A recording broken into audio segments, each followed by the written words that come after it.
Object. First team to 10 points wins.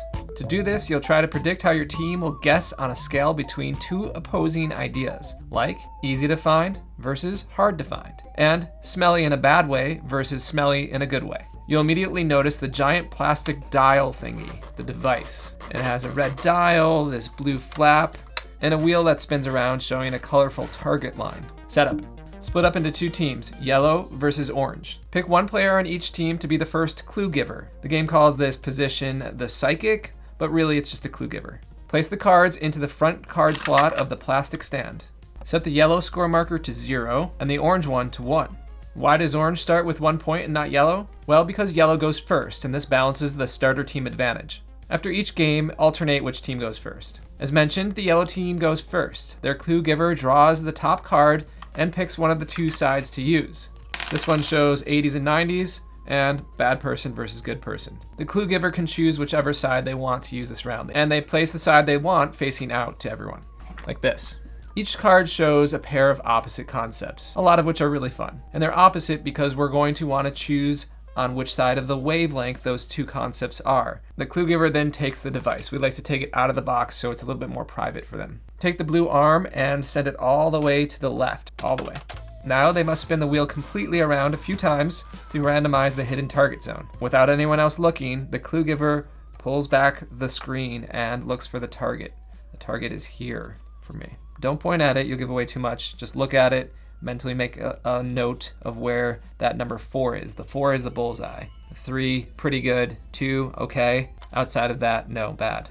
Okay, clue giver, mentally lock in its position without giving away anything by staring at one position or moving your hand in a way to tip off your team. That's cheating. Don't do it. You're not a cheater. Once you've got it mentally locked in, recover the dial with the screen. Do it fast so you don't tip somebody off like, ooh, here it is. That's where it is. No, just close it like that. And move the red dial to the center. It looks like it was when we handed it off. I'm the clue giver. I know that it's right in here. I want to tip off my people to find the target right there. Slide the whole unit into the display slot for everyone to see. It should now look like this. You have the device here. The blue screen is closed. The red dial is in the middle. The clue card is here. And now it's the clue giver's turn to give their clue. Now the clue giver gives a clue that relates to where they think the target falls between the two opposites on our wavelength. For example, if I have a card that reads fun, frustrating, I would want to give a clue to direct my team to where I want them to place the dial on the device. Closer to fun or closer to frustrating, or somewhere in between. If my target is closer to fun, I would say skiing because my teammates know I love doing that. If I said Catan or Monopoly, my teammates would innately know that the direction should be far into the frustrating territory. If my target was somewhere in the middle, then I might give a clue like family game nights. After giving the clue giver's turn is now over and they must go silent. No gestures, no helpful noises, nothing. Don't tip anyone off. You're cheating if you do. However, their team now discusses and moves the red dial to where they think the target is. They can move it around as much as they want before settling in on its final position. Once locked in though, the opposing team gets a chance to earn 1 point by guessing which side of the spectrum they think the real target is on. They simply take this little marker and put it in one of the two slots, either on the right side or the left side, whichever they think the clue giver's side was indicating. Once both teams have made their choices, the clue giver reveals the hidden target. Take the blue screen and open it right up. If the dial falls between the target zone, yellow scores points based on how accurate they were, up to 4 points. If the opposing team guessed the correct side, they get 1 point.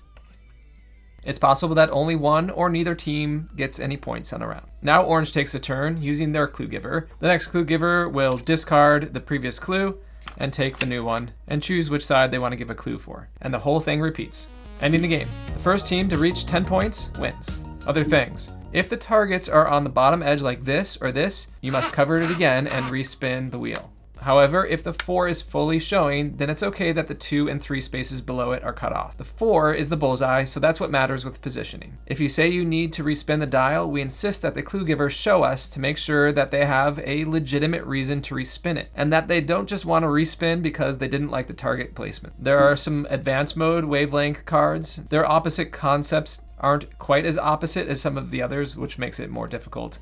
And they're a fun way to make the game a little bit crazier. We've also played this with 2 players. One player is the clue giver and the other the guesser, alternating jobs every round.